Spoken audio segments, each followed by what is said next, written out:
AP ముఖ్యమంత్రి YCP అధినేత YS Jaganmohan Reddy తన రాజకీయ పయనంలో అత్యంత క్లిష్టమైన పరిస్థితిని ఇప్పుడు ఎదుర్కొంటున్నారు.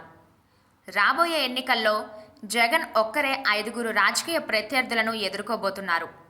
టీడీపీ, జనసేన, బీజేపీ, కాంగ్రెస్, వామపక్ష పార్టీలు వైసీపీకి వ్యతిరేకంగా బరిలోకి దిగుతున్నాయి.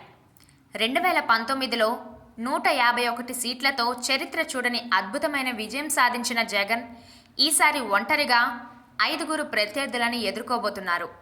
ఈ 5గురిలో సొంత చెల్లెలు ఆయనకు ఊహించని ప్రత్యర్థిగా మారడంతో తనను తాను అర్జునుడిగా అభివర్ణించుకున్న జగన్ నిజానికి అభిమన్యుడిగా మిగిలిపోనున్నారు. ఎవరో రాసిచ్చిన స్క్రిప్ట్ని అమాయకంగా చదివేసే జగన్ తెలియక అన్నారో తెలిసి అన్నారో కానీ మహాభారత యుద్ధంలో అర్జునుడితో తనను తాను పోల్చుకున్నారు.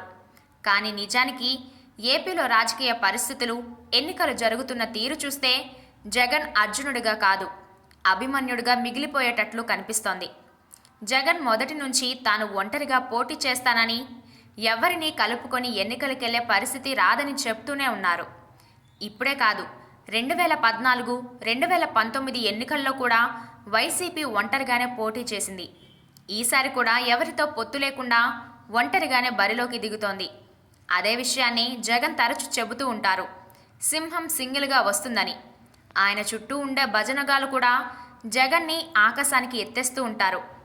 ఇంతవరకు బాగానే ఉంది.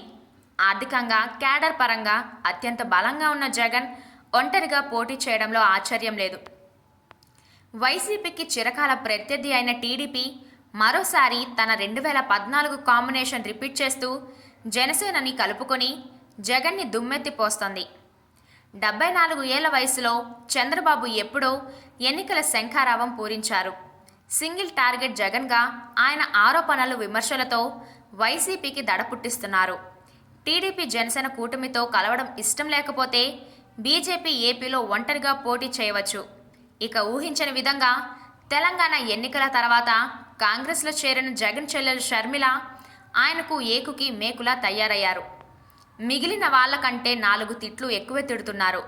జగన్ వ్యక్తిత్వాన్ని కించపరుస్తూ షర్మిల మాట్లాడే మాటలు, పెట్టే శాపనార్థాలు జగన్ని పూర్తిగా బజారుకి ఈడుస్తున్నట్లు ఉన్నాయి. ఇక వామపక్షాలు ఎప్పటి నుంచో జగన్కి వ్యతిరేకంగా పోరాడుతున్నాయి, విమర్శిస్తున్నాయి కూడా.